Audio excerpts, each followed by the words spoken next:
Thank you.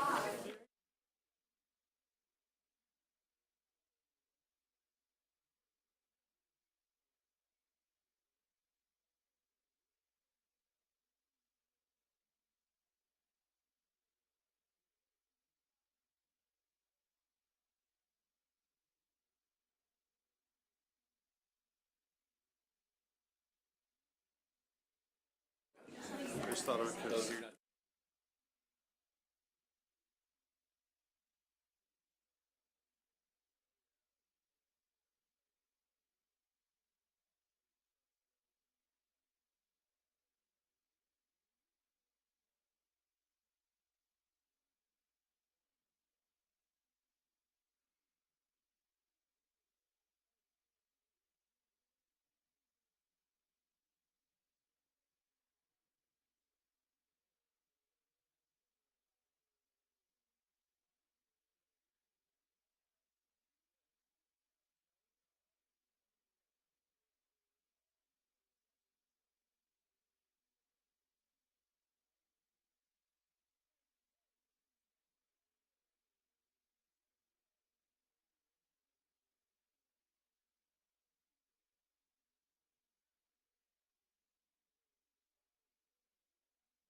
Good morning and welcome everyone to the, what day is today? April 4th, 2019 MPC meeting, and thank you all for being here.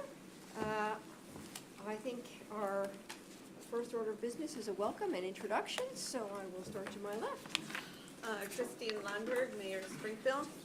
Joe Pictionary, Councilor of Springfield. Gino Grimaldi, City of Springfield. Pete Sorensen, Lane County Commissioner. Sasha Vartanian, Lake County. Ray Smith, Coburg Mayor. Jeff Kernan, City of Coburg. Paul Thompson, Lane Council of Governments. Brady Brindle, ODOT. Bill Johnston, ODOT. Tom Schwartz, LTD. Carl Ye, LTD. Kate Reed, LTD Board of Directors. Matt Rodriguez, City of Eugene. And Lucy Vinnis, Mayor of Eugene. So, let's go through the audience. So why don't we? Ellen Career, Lake Council of Governments. Drew Pepperly, Lane Council of Governments. Becky Taylor, Lake County. Ellen Inland, City of Springfield. Neil Adati, City of Springfield. Jane Thompson, Lane Council of Governments. Kelly Clark, Lake Council of Governments. Carleen Riley, River Road. Rob Peterfeld, City of Eugene. Larissa Morella, City of Eugene. Pat Farr, for this purpose, member of the public. Kate Wilson, Lake Council of Governments. Andrew Martin, Lake Transit District. Thank you all very much. Welcome. Glad to have you all here today. And first piece of business is to approve the minutes from our last meeting. Are there any? Oh wait, actually, yeah. So moved. This first. Second? Someone to second? Second. All right. All in favor? Please say aye. Any opposed? Thank you very much.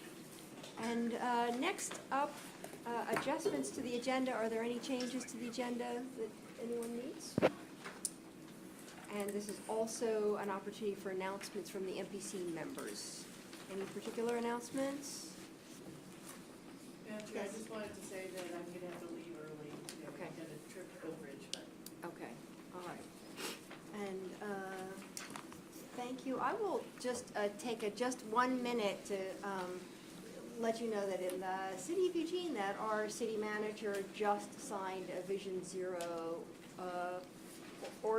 ordinance, administrative order, and so we are pleased to be on board with that. I don't know if Matt has anything to share about that. So it's adopting our Vision Zero action plan, which focuses actions in primarily the next 5 years. So we've been working on this over a couple of years. We had a community task force, and we're very happy to be here with moving forward with implementing that plan.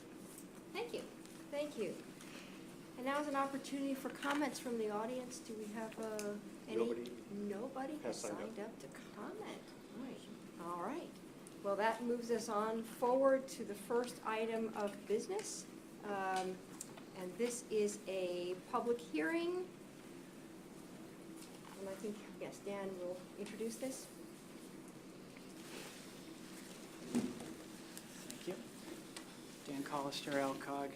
This is a request for a public hearing for a proposed amendment to the Metropolitan Transportation Improvement Program, which would affect 3 City of Springfield projects. What's being proposed is canceling the Springfield 28th Street pavement preservation project, moving those STBG funds to 2 different projects, other City of Springfield projects, the Virginia Daisy Surface Preservation Project and the Mill Street Reconstruction Project. For the Virginia Daisy Surface Preservation Project, that would be augmenting the existing project, increasing the dollar amount. The Mill Street Reconstruction, the federal funds would just be replacing local already existing overmatch funds on that project, not changing the total project cost. So again, we're requesting a public hearing. The item is currently open for public comment through April 28th, and we'd request action, sorry. It's very soft, yeah. Request MPC action following the close of public comment at the May MPC meeting. Excellent. Okay, do we have people signed up for this public hearing? No one has signed up this time. We do not. So that, I guess, closes that public hearing, and we'll correct. And we'll go on to the next public hearing. Next item of business. Thank you. That would be me, and today we are presenting the draft MPO Unified Planning Work Program, or UPWP, for next 2 fiscal years, and asking again for a public hearing on this with action for adoption would be scheduled for next month. I want to give a little bit of background on the UPWP, since we have several new NPC members who would be seeing this for the first time. The UPWP is required under the federal regulations for every MPO in the country to develop it in conjunction with the state DOT and with US DOT to ensure that the MPO is conducting the work that is required of it under the federal regulations and is doing so in a transparent manner, and part of the transparency is having this document available for your review and for the public review. The Unified Planning Work Programs are typically developed for 1 year at a time. We develop ours for 2 years because it's just a little bit easier, and then you'll see next year we do a mid-year addendum to it for any changes. And the Unified Planning Work Program is supposed to not only reflect the work of the MPO, but also reflect any other regional or significant transportation planning activities taking place within the MPO boundaries, which is why you'll see in here work specified in the body of the UPWP and especially under the Special Projects Appendix by each of your jurisdictions. So all of your staff have had input into this.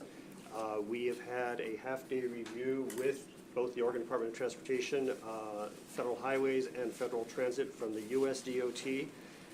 They have reviewed this. We have incorporated their edits and suggestions. And what we have before you today, without going into details, is that work program. I'd be happy to answer any questions or call my staff up to do it because they're all a large part of this. But again, we're asking for a public hearing. That's part of the requirements to get this adopted. Okay, thank you very much. And do we have people signed up for the public hearing? No one at this time. No one at this time. Are there any questions or clarifications that anyone around the table needs on this document? Okay, well, that's simple. So that closes that public hearing, and we can move on to the next item, Beaver Hunsaker update. And again, it's you, Paul. So it is going to start with me. We actually have a multi-part presentation here. I'm going to do a quick introduction, and then we are going to have a presentation by Lane County staff with a PowerPoint, which will be up on the screen, talking about some potential work to be done on the Beaver-Hunsker corridor. Remind you that you heard a couple of months ago public testimony on the unfortunate fatality out there. And I think we all are aware it's been a difficult corridor with safety concerns and other concerns. So again, Lane County staff is going to start with the presentation, and then I'm going to add some additional information that we've developed over the past couple of months. So, Becky?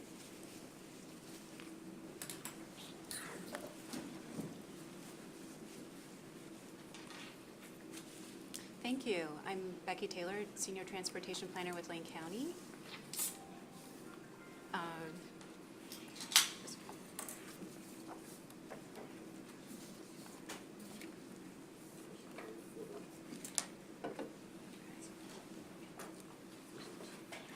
Okay.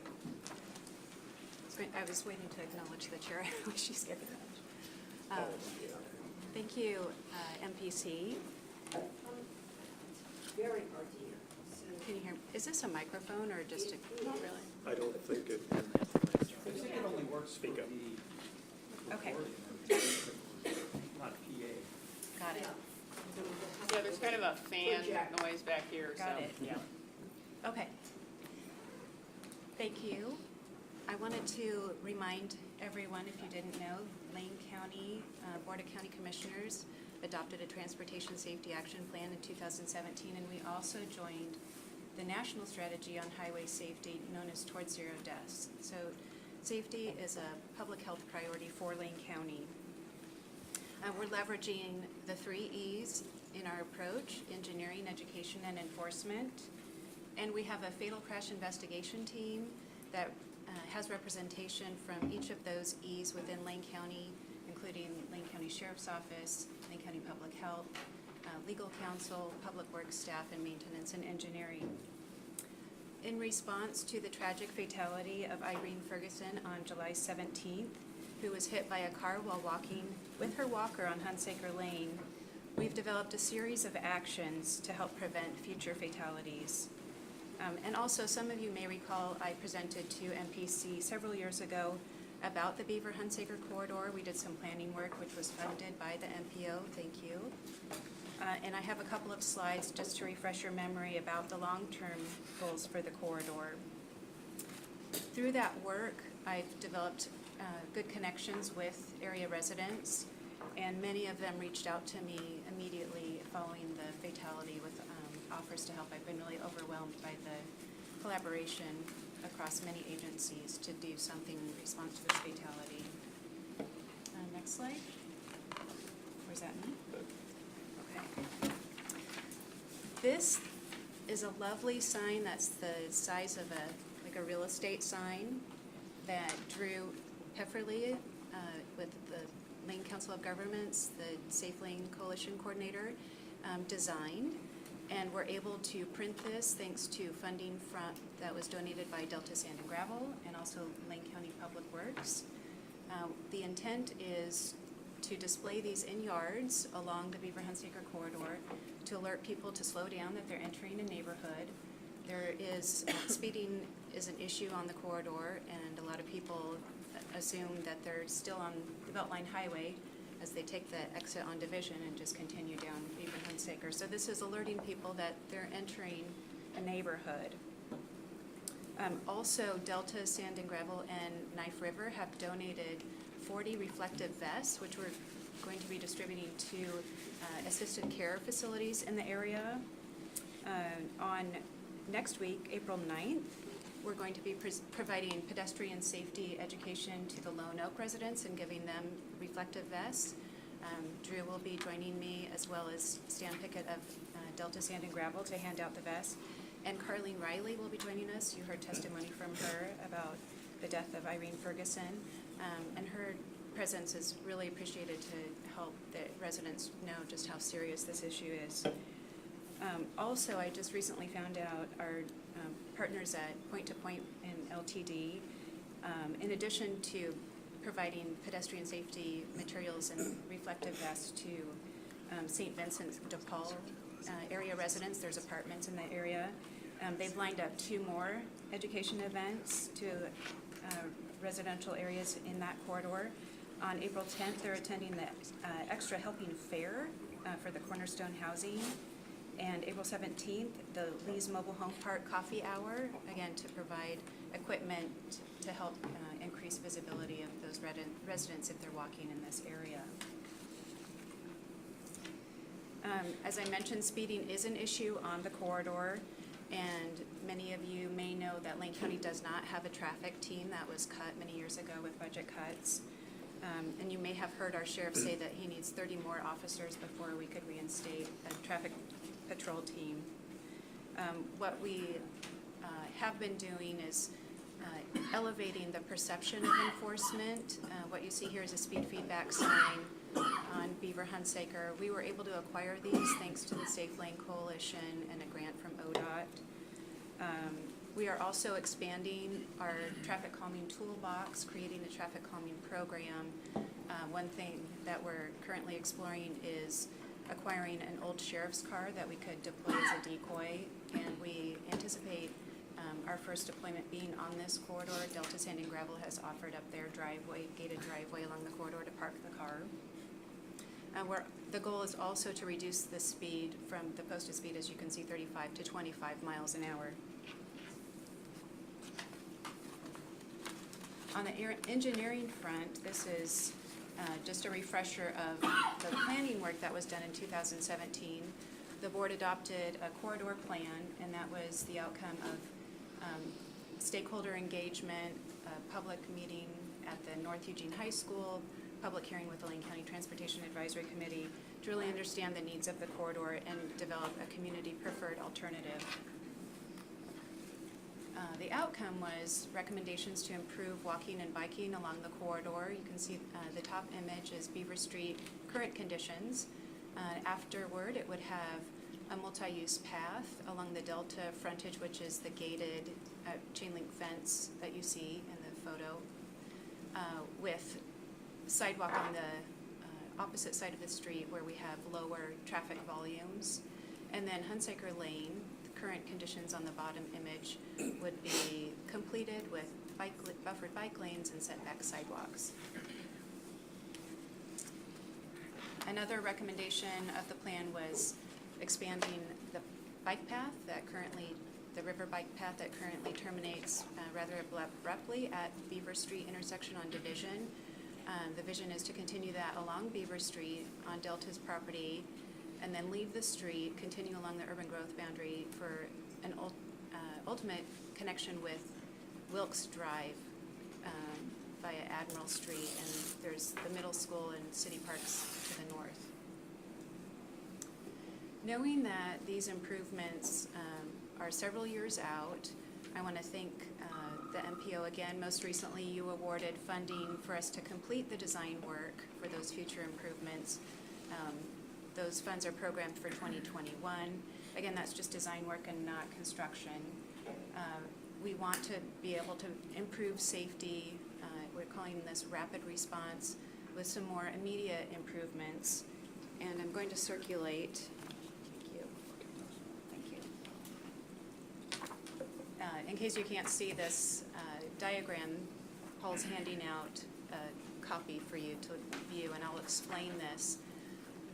Essentially, we're looking at something that we can implement soon.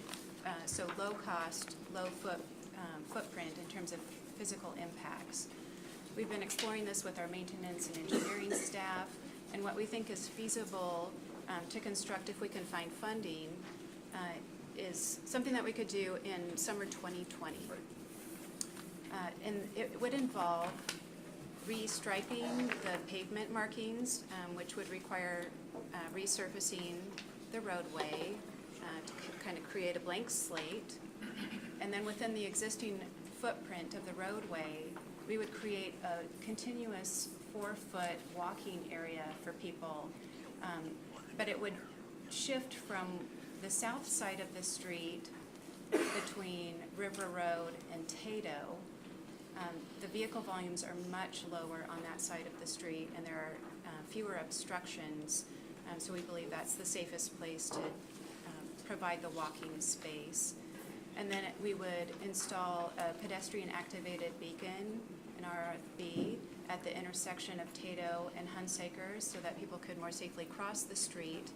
And then they would continue along a walking path on the north side of Hunsaker, and then transition. Delta's property is along the north and east side of Beaver Street, which is the curvature of the roadway, and on their property would be an path, so separated from the roadway.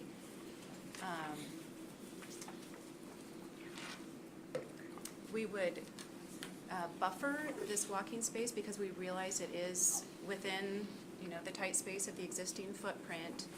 We're narrowing some travel lanes, narrowing the fog line on the opposite side of the street to create at least 4 feet for people to walk. That's still a pretty tight space. So the image that you see there with the bicycle and the white delineators is some kind of vertical delineation of the area to provide some kind of physical buffer for people walking in that area. And that concludes the explanation of what we would like to achieve.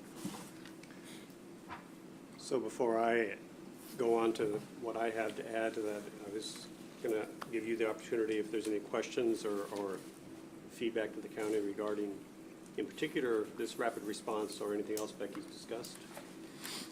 I'll just add a few things. First of all, Ms. Taylor's made this presentation before the full Board of Commissioners, so it's always good for me to hear it all again and be more up to speed. But you can see that in the introduction, she highlighted the work the county is doing to integrate the enforcement component of traffic safety with the engineering component, with the public health concerns about the number of children, the number of people.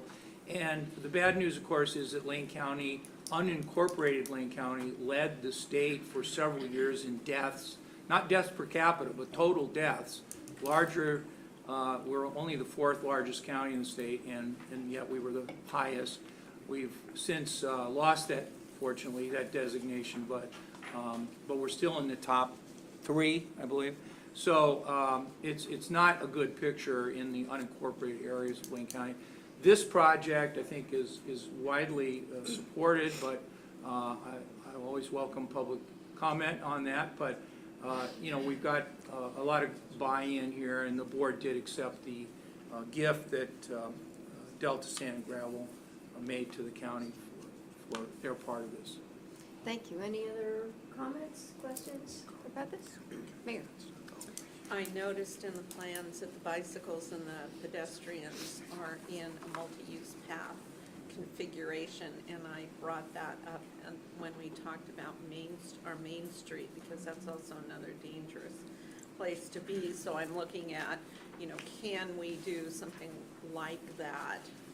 So it's nice to see it, that it is actually a configuration you can work with, and putting the bikes and the pedestrians together is probably a safer alternative than the bicycles and the cars. So I just want to say it's nice to see I want to say it's out of the box kind of thinking, because it's something you don't see here very much. So it's nice to take a look at a different variation of how we can keep people safe. Right, any other? Yeah, And I would just add to that, we are continuing to evaluate for the street section, how we can serve the bicyclists better in the roadway, and we're continuing to vet that. Okay, great. Any other comments? Cliff? I think this is a great plan, and I'm very pleased at the response. I guess 2 encouragements. Knowing it's hard to, implement something like this and find the funding, but if there's any way to speed up the timeline, and if there's anything, this board or the Lane Act can do to support that, I think, other folks on that body would agree that if we can implement this sooner than the summer of 2020, that would be preferable. And then just a suggestion to my colleague from the county, the sheriff saying he can't do more traffic enforcement until he has 30 more sheriff's deputies. I wonder what the metric is on that, and if the fact that the current sheriff has decided, announced his retirement. There might be an opportunity with the interim to look again at that standard and what he was thinking about in terms of deployment. If the idea is I have to do it countywide if I'm going to do it at all, I could see the 30. But it seems to me there might be an opportunity to rethink that for, corridors or areas we know have been subject to fatalities and in the county, so. Yeah. In regards to your statement, excuse me, in regards to your statement regarding enforcement, I brought it up before, and I think, and what the sheriff was talking about, there's, deployment issues, and as a matter of public safety, are you going to go to respond, have deputies respond to life-threatening calls or write citations for speeding? So there's obvious priority difference, but the way around that, and I mentioned it again before, is that if this group really put their heads together and decided to have a dedicated position and pay for that dedicated position and say, okay, we will pay for a position for a deputy, realizing that they're not 24/7, but they can do dedicated patrols for specific corridors and basically own that position. So that way, those resources aren't pushed somewhere else or dedicated somewhere else. You basically bought that enforcement. So again, I mean, that's potentially an option. I'm not the sheriff or interim sheriff or current or next, but I'm saying that would be a way in which I know that in the past the sheriff's office has had dedicated positions such as force patrol or warehouser enforcement. That's all they do. So. I'll just mention that, the funding in the sheriff's office has changed pretty dramatically over the years that I've been at the county. And one thing in particular is we don't take federal inmates anymore because the federal payments, which were relatively high when we first started, dropped relative to i.e. they stayed the same and our costs went up and their payments didn't. So only, the poor eastern Oregon counties that can operate their jails at a lower cost. They don't pay urban wages there, so that's an example where a whole bunch of inmates went away and a whole bunch of money went away. On the patrol side, as Councilor Piscineri mentioned, we do have specialized contracts. So we have contracts with Veneta, we have contracts with Cresswell. We used to have a contract with Junction City. Junction City runs their own police department. We have had specialized contracts with the BLM, referred to as the warehouser, because they patrol the checkerboard lands, and the BLM funds that position. We also have water safety enforcement that the Oregon State Marine Board pays for. And so sometimes people say, well, gee, they're not giving tickets out on Beaver Hunsaker for speeding, but yet you have 2 deputies in Veneta. Well, that's because Veneta is paying for those deputies, and so that is a difficult thing to understand why, there are people where they are, and I don't think a new sheriff is going to change the funding picture. I do think a new sheriff might change the, the idea that, well, let's talk about that. Do the neighbors want to put up the money? Does this group want to put up the money? Does ODOT want to give us the money? Whatever, So if we have opportunities to address areas.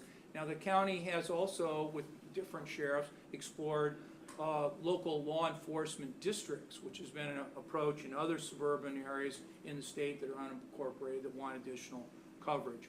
All of those efforts thus far have been defeated, and the most recent one was in Veneta, actually outside of Veneta, where people outside of Veneta saw that Veneta had all this sheriff protection because of the contract, and they wanted it. We did hold a public hearing, and it was roundly defeated by the local comment. Yes. Are you following up on that, Claire? Oh, yeah, go right ahead. Okay, go Okay, ahead. thanks. Yeah, so that's really helpful information. I did not know this body had the power to look into the idea of funding a position ourselves. I recognize that the funding situation is not going to change with a new sheriff, but how he deploys his resources could change. Yep. And And I guess I would offer that the fact of a dead woman on Beaver Hunsucker shows that there is life-threatening situations.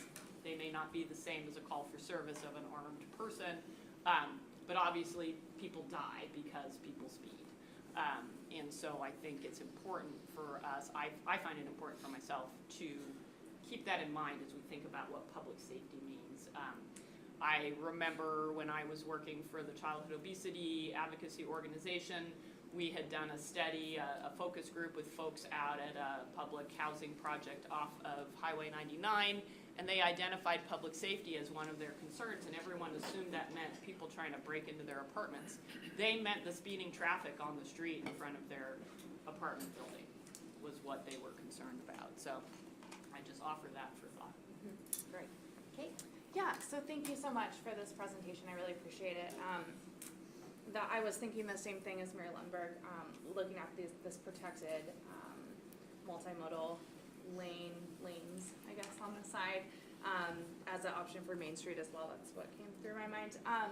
But also, I just thought it was really interesting because there was work done in 2017 around the safety, and we use the word rapid response here, but there aren't any changes to be made until next year, like a year and some change. And I just would, I don't know, it's a good opportunity, I think, for us to look at how quickly, I know that there's bureaucratic things that get in the way of how quickly we can move on things, but since 2017, it doesn't seem like enough was done to prevent a fatality, and then a fatality happened, and we're talking about rapid. To me, that means like tomorrow or in the next few months, there'll be something out there, some preventative safety measures. So I just would say if we're putting this out more into the community, we might not want to use that word because it is a response, but it's not rapid. Government rapid. Yeah. I'd like to touch on what Councilor Piscinari was talking about in the looking at resources for an assigned officer, whatever agency, probably the sheriff. But I think we touched on it a little bit. I believe it was in Lane Act that we discussed, especially around school zones and stuff, Yep. where we have a lot of issues with that. And I just think it's something that we should probably think about a little more and see what we can do about that.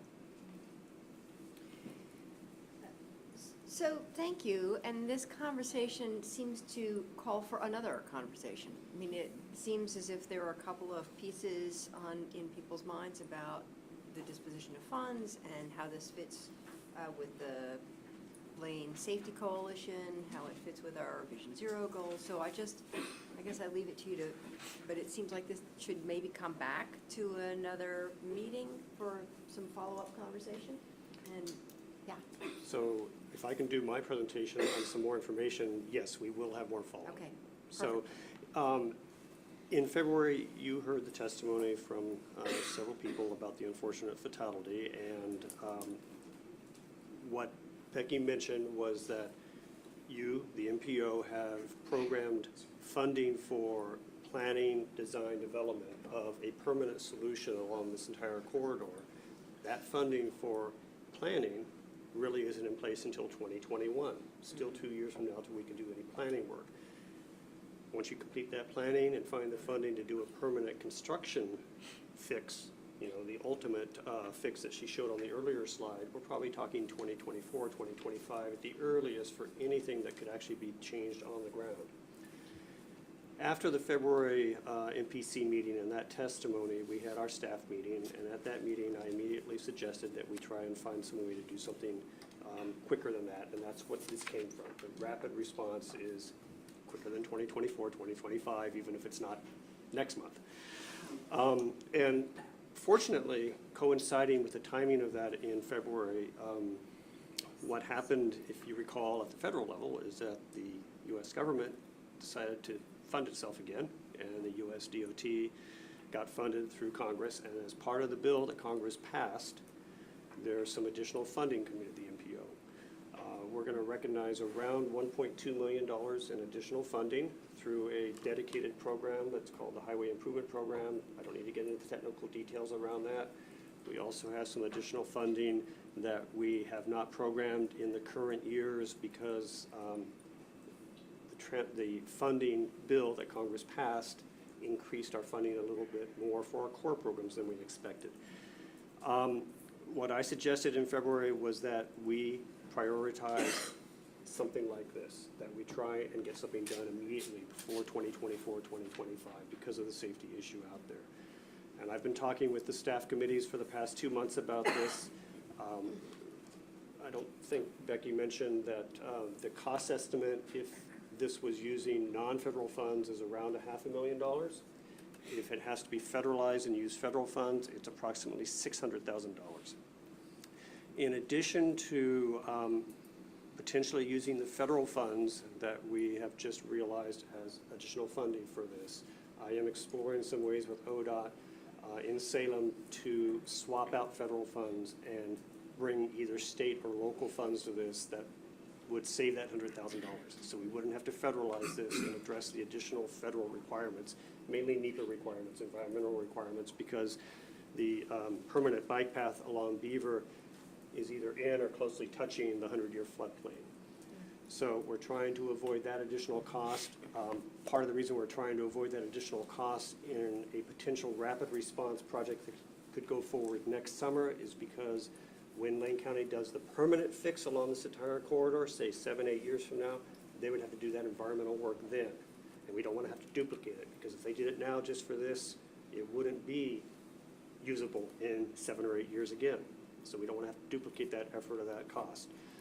So what I've talked about with the staff committees and what your advisory committee recommended 2 weeks ago is that we hold a supplemental round of funding for the $1.2 million plus or minus that we received in a special pot out of the congressional action, plus the additional numbers are still in flux, maybe $400,000, $500,000, $600,000 that we have underprogrammed of our current core funds, and that in that round of funding, we prioritize this, we bring to you a recommendation, we prioritize this and try and fast track this so they can get it to construction as soon as possible, probably next summer, but I'll leave that to Lane County to figure out if it can be sooner, as well as some other projects that the staff has been talking about that could utilize that additional funding right away.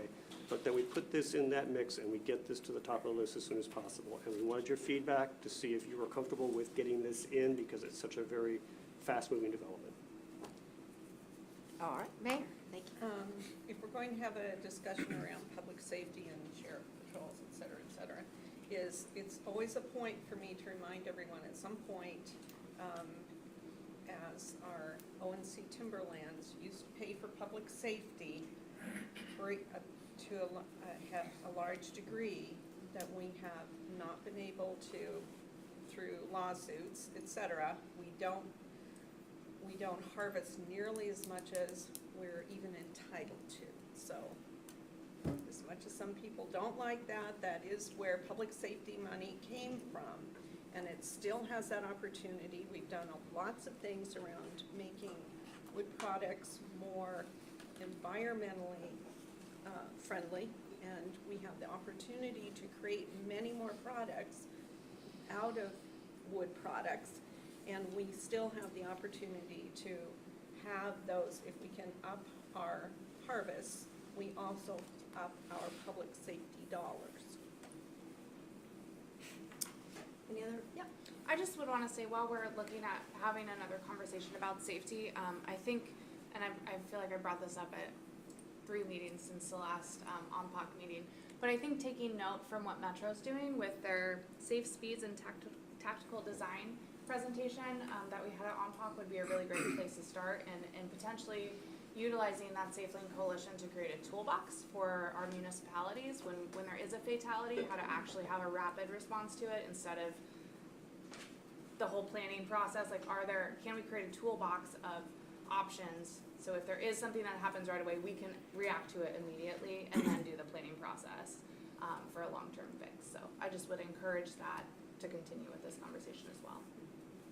And if I may, I think that is something the Safe Lane Coalition and the county will be working on, and if the timing is good in another way, although we may want to wait a few months because there are several bills in the legislature, as well as the Oregon Transportation Commission has appointed a speed rulemaking advisory committee essentially.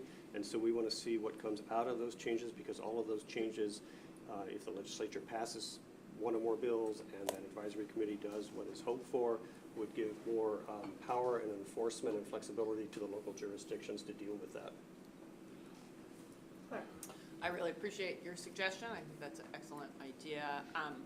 I also appreciate the work you've been doing, Paul, to kind of figure out where can we find some funding for this? How should we be looking at that 1.2 million? So I endorse the path that you are proposing in terms of a kind of rapid funding, supplemental funding process to look at that. And then I would be interested in a follow-up conversation about, you know, what's our authority to fund a position, where would those funds come from, how would we look at that? I mean, it might not be practical, but Right. I think it's worth having a conversation. Great, thank you. Just a couple of thoughts. First of all, I think that's a great idea, and I think that that this discussion of the response, whether slow, medium, fast, or rapid, the response is good, and the idea that we could, you know, with Mr. Thompson's creativity, we could maybe figure out a way to make it faster. That's great.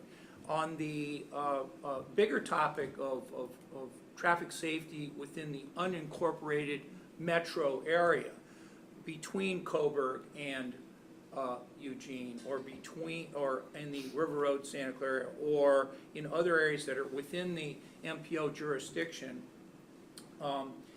where the death rate, the traffic death rate is very high because of both engineering, enforcement, and other concerns. Maybe that's the way to engage the new sheriff and start talking about doing what we did with fire and doing that in the public safety arena.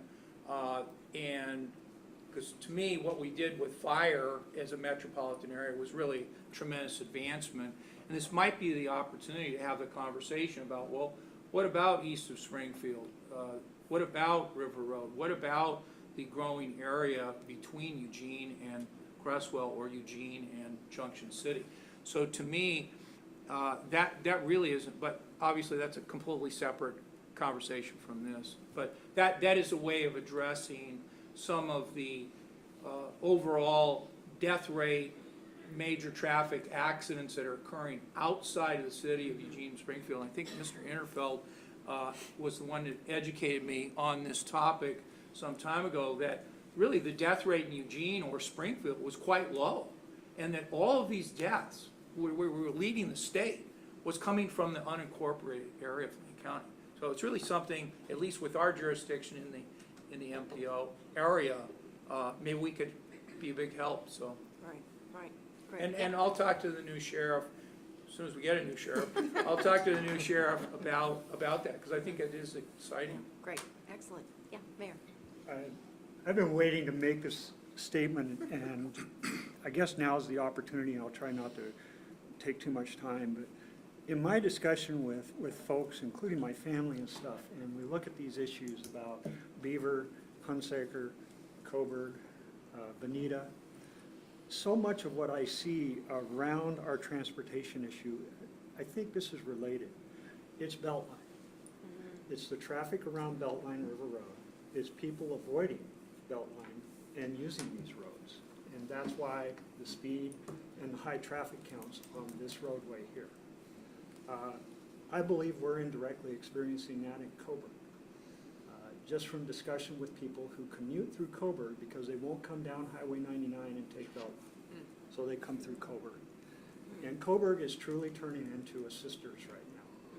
We have so much traffic we cannot get across our street. And I think one of the interesting things when I was talking to Senator Beyer about this was that he made a comment about we, MPO, Lane Act, are not placing Beltline as a priority at the state level. And I understand some of why we're not necessarily placing that at a high level. But that's what I'm hearing from the state capitol level is Beltline isn't a priority for us. And I think we need to look at that rippling effect and maybe the way we're presenting things to the state to look at these peripheral issues that I think are really related to a big issue of Beltline or other roadways that we know we're not going to get hundreds of millions of dollars to fix, so we try and fix the peripherals, yet the big problem is creating. And that was 2 weeks ago when I talked to Senator Beyer that I got that comment. It's an and I may be remembering this wrong, but it seems to me when we had an earlier conversation about Beltline, one of the topics was that we wanted local traffic to use local roads and not to be using Beltline for local. Am I remembering that wrong? That was part of that conversation? I think what you might be referring to is the fact that the plan for Beltline River Road, the River Road Delta, is a local arterial bridge that would take local traffic off of Beltline There you go, yeah. and take 25% of the traffic off. Both of those projects are not funded, but we are in the NEPA phase right now. In fact, last week we had our steering committee meeting about that project, and one of the things that was brought up, and I wanted to mention here, is the need to coordinate with the city and the county on these improvements, including Beaver Hunsaker, because the local arterial will bring, traffic to Division and a little bit of traffic into Beaver Hunsaker. So what does that look like? I was really interested to hear what Paul had mentioned about maybe getting some state funds, swapping funds for state, because those state funds could be used as match for federal funds.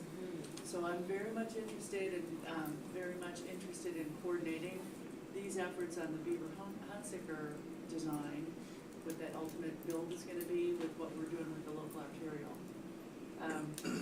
Also, I'm to understand that, and I don't know how much money, but the money that we had for the Interstate I-5 and Beltline project, the big one that we just finished, units 1, 2, 3, and 4, there was legislative approval for any extra money left over that we would dedicate it to the Beltline, to the west. So we took 20-some million and put it on the Beltline Delta interchange, which is going to construction next year.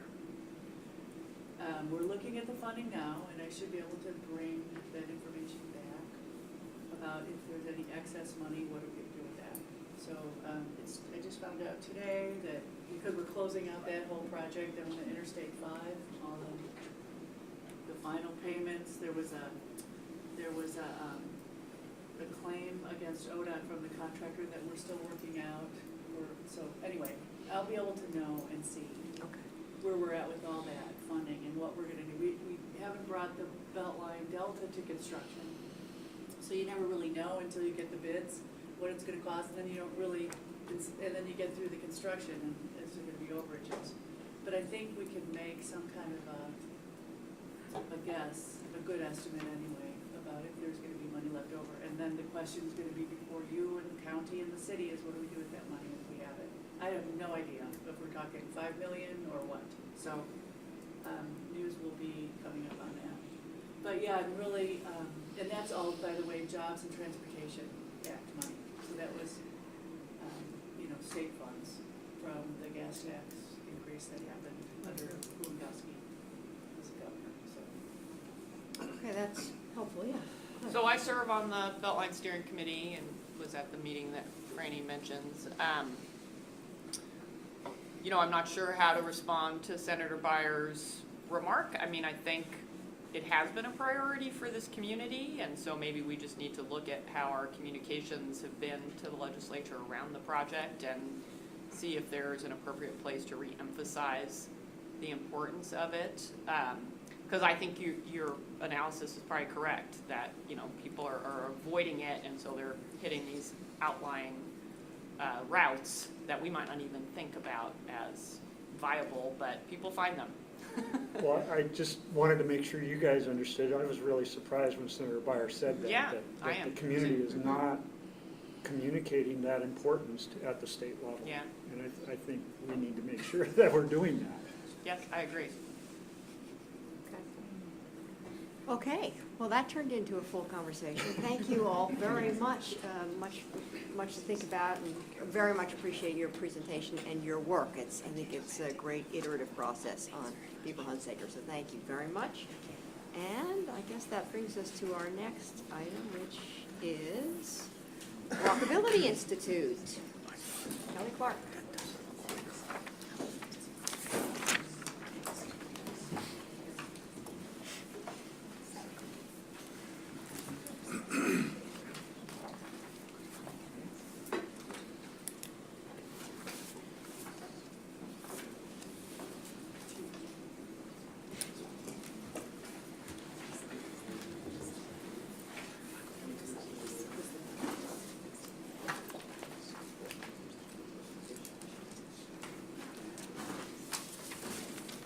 Hi, I'm Kelly Clark with the County Council of Governments, and wanted to let you all know of Walkability Action Institute. This is a training course that's made possible through the National Association of Chronic Disease Directors. They collaborate and receive financial support from the Center for Disease Control and Prevention through their Division for Nutrition, Physical Activity, and Obesity. And the purpose of the Institute is to achieve policy systems and environmental support outcomes to address equitable access to opportunities for walking through community design, physical policies, and practices that improve walkability in our community for the long term. So this is the 5th year of the Institute, and each year interdisciplinary teams comprised of local officials, public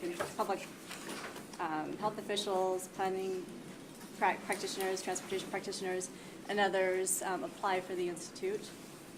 This year, a Central Lane MPO team applied and was accepted. And so the team is made up of Mayor Venice, Sophie McGinley, a planning commissioner with the City of Springfield, Matthew Ludke, who's a Lane County environmental health specialist, Andrew Kading, a Eugene traffic operations engineer, Andrew Martin, a Lane Transit District transit planner, and myself. And the training is April 22nd through the 25th in Decatur, Georgia. And this year there were 8 teams that were originally budgeted to be accepted, and they found that the next 2 teams were equally qualified, and so there's 10 teams in total going. The other teams are Colorado Front Range, Florida Broward County, Florida Daytona, Hawaii, Maui, Indiana, Marshall County, Clackamas County, Oregon, so one other Oregon team, Montgomery County, Pennsylvania, Northwest Vermont, and then Spokane, Washington. And so it's kind of a diverse selection of teams from across the states, which is exciting. Through the Institute and the training course, we'll hope to develop a team action plan to implement policy systems and environmental outcomes, again, to make our community more walkable throughout. And it ties into some of these conversations we've been having about safety and some of the physical changes and education and other policies that we're working towards to create safer, walkable communities. Once the action plan is developed, we'll hope to integrate it into our regional transportation plan and other local plans to, again, reinforce our commitment to these strategies. And speaking of that, the laundry list that I handed you, just a really long list of kind of the initiatives that we have in our community that we're all kind of working towards, but we can consider during this institute. And so feel free to take a look and let any of us know if there's other initiatives that we haven't thought of that should be included that you'd like us to consider as we're going through this training. Okay, thank you. Yeah, comments? Great job. This is an awesome grant and program to be a part of. When I worked for William Lane, this was one of the grants that I would get information on a regular basis. And with that, I think that it would be very important to just keep in mind the recreation and there was a lot of like the tie into obesity and just health in general. I know it's a national health grant, so that's there already, but I just, that's the first thing that came to mind when I heard about it, is like, oh my gosh, we're doing really great work on that. Let's make sure that we're incorporating Parks and Rec into this as well. I appreciate that. That's one of the exciting things about this institute for me, is the connection it's trying to create with public health officials and recreation users, and so that's important to keep in mind. Yeah. Great. Are there comments or questions?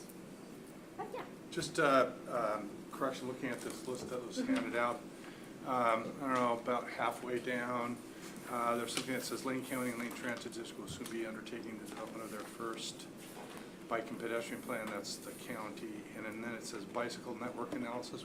It's actually a pedestrian network analysis thank you. that we're doing. Not that we don't care heavily about bicycles. That fits even better in the theme, so. Right. Right. And we've completed that, isn't that? We did. We We completed completed that that, as part of the, Okay. well, I should say we completed the first iteration of that as part of our Transit Tomorrow process, but it's an ongoing tool that we're going to be applying. And a lot of these pieces that are on this list came from our application that we submitted in December, and so some may be further along than what was presented in that application, so, thank you. Fair. So always when I see that, and I appreciate everything that's being done, always the backside of that is when we have some information about this program actually increased people walking, this, made it safer, whatever, is that we have data that says this actually works, this one, it's a great idea, but it didn't actually change behavior. Sure. Is unless we're doing this to actually reduce car trips and get more kids out there, in their walking buses or whatever, all of the things that could help, and you don't have the backup of parents at the school, is because those to me are measurable with our staff from the Safe Routes to Schools, is somehow or another, because every day there's still 100 cars backing up to pick up their kids. No matter what we've done, there's still 100 cars there. So what is it that we could do differently? But that's the kind of information I think that would make me more, become a better advocate if I know that it's actually, some of these things are actually changing behavior. Thank you. And I think we'll be learning from a lot of professionals and people with a lot of experience in that type of realm, and so we hope to bring some of that back too and be able to share that here. Thank you. Yeah, Mayor, I just noticed that the 6th or 7th bullet point down, Safe Routes to School Regional Team recently created robust evaluation criteria. So I don't know if it's taking into account a specific metric. We just need the results. Right, so they created the criteria, now they have to apply it and then create a report, I would assume. But this is fantastic that we've got this regional team going to this institute. Again, harkening back to when I worked for the Childhood Obesity nonprofit, I attended some conferences around Walkability, Safe Routes to School conference, and we are doing a lot of things right in our community, and but I think we always can learn more. We can learn how to do what we're doing better, and then we can also incorporate new ideas and learn from what other communities are doing and share our great work with them. So I think it's all a very positive endeavor, and will just, I think, strengthen our work around Vision Zero, and then the public health aspect of encouraging more folks to walk, or folks who are currently walking, make it safer for them and a more pleasant experience, so they do it more often. Thank you. Any other comments, questions? And I will just say that I'm looking forward to going and to learning both more about how we can do better and differently, but really to learn from other communities and from the trainers there. So look forward to bringing some of those insights back. And thank you very much. Thank you. We'll be back to share outcomes. All right. So next, show up. All right. Franklin Boulevard transformation. Ellen. And we will have another slideshow for Okay. you. I'm going to move, please.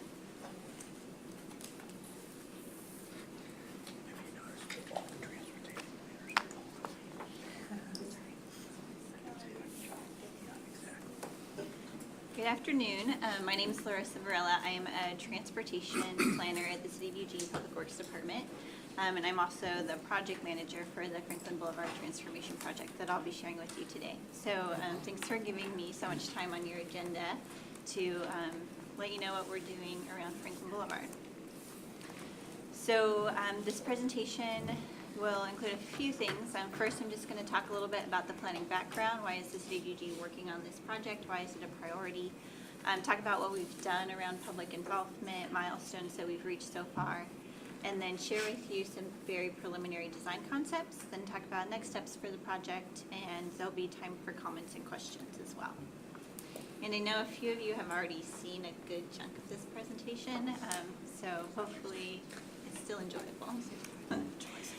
So the study area that we're looking at Franklin Boulevard, the Eugene section of Franklin, from about I-5 to Alder Street. And some of you may know that the city of Eugene recently acquired jurisdiction of Franklin from Walnut east to I-5. And so, and we already had jurisdiction of Franklin that we got around the time we were starting to construct the MX. And so that gives us jurisdiction of the entire corridor, which gives us more flexibility around the design and what we do. So in addition to looking at Franklin, we're also looking at Garden Avenue. And Garden is included because our shared use path system, there's a gap in the system right there where you have to get off the path, get onto Garden, and then get back on the path by the Dutch Brothers. And so we wanted to include Garden to think about how we can better connect the path system into the street system. One of the reasons why we're prioritizing Franklin is because it's a key corridor, and so in our long-range plans, both our land use and our transportation plan, we have identified these key corridors. There's 6 key corridors. Franklin is one of the 6, and the idea behind the key corridors is that from a land use perspective, we want to encourage growth and development around housing, around jobs, and so the city recognized that if we're encouraging development in certain areas, then we also need to think about our transportation system and how we're moving people to and through those corridors. And we want to do that with transit as well as multimodal transportation options. So Franklin's one of the key corridors, which is why it's a priority for the city right now. In addition to that, the city has our climate recovery goals. Within those goals, our transportation system plan has the goal to triple the percentage of trips made by foot, bike, and transit by 2035 from 2014 levels. And so currently on Franklin, there's places where there's no sidewalks. The majority of the sidewalks most people consider uncomfortable. The corridor we're looking at right now is 1.5 miles, and within that 1.5 miles, there's only 0.2 miles of bike lanes. And so, you know, if we're going to reach our climate recovery goals, triple these trips, then we need to ensure that we have comfortable infrastructure that allows us to reach those goals. So it's a really great opportunity for us to make a major corridor more multimodal than it is today. And then more planning history is when the MX started going under construction in the early 2000s, the city started working on this Walnut Station specific area plan. So they recognized that the MX is a tool that can be transformative, and so if we're transforming how the transportation system works, let's also look at the land use around it too. And so Walnut Station focused in on the parcels that are about a quarter mile from the Agate and Walnut MX stations. And then it, you know, a lot of the process was form-based code, land use heavy, but we also looked at the transportation. So within that plan, we proposed what's called a multi-way boulevard concept. So you can kind of see a picture of it, but essentially it would have the MX in the middle, through lanes for traffic that just wants to get through the corridor, and then a median, and then side access lanes for traffic that is trying to reach the businesses or campus, and those access lanes would be shared with bikes. And so since the multi-way boulevard was one of those concepts, the plan also created a special setback in that specific quarter mile area, so that if we wanted to build a multi-way boulevard in the future, we would be able to acquire right-of-way within the setback. And I think you all are probably familiar with what a setback is, but it's essentially how far you have to build from the center line of the road. So we do have space within that part of the corridor to expand the right-of-way if we need to or want to. So the Walnut Station identified the multi-way boulevard concepts to honor and respect that planning process. One of the concepts that we'll be considering is the multi-way boulevard, so I'll talk more about that in a minute. Okay, so the purpose of the project currently is to transform Franklin from an automobile-oriented arterial.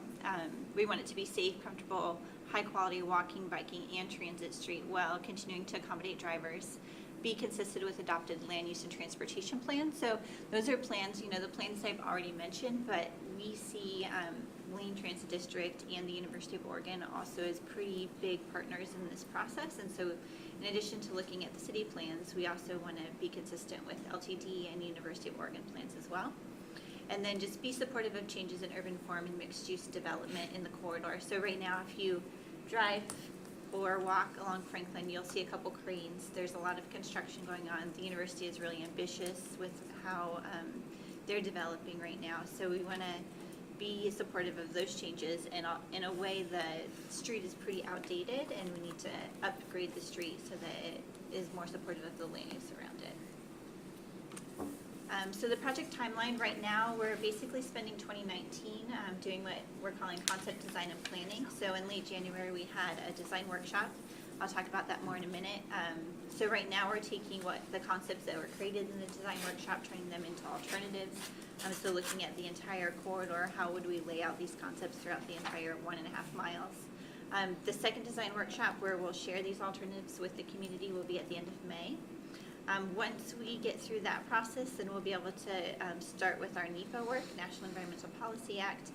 What NEPA does is that it's a requirement for federal funding, so it gets us shovel-ready for federal funding. And then once we're mostly through NEPA, we'll be able to apply for grants to fund the project. And the earliest you would see reconstruction is 2022. That'd be a pretty ambitious timeline, is definitely dependent on whether or not we're able to secure grants.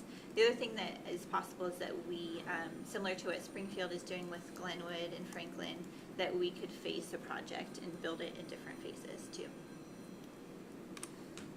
Okay, so about the multi-day design workshop. So we had a multi-day design workshop. Another term for this is a charrette. It's a really intense creative process where we brought in experts mostly from Portland. There's one person from Orlando, but they're different subject area experts that can help us start to think about the concepts for the corridor.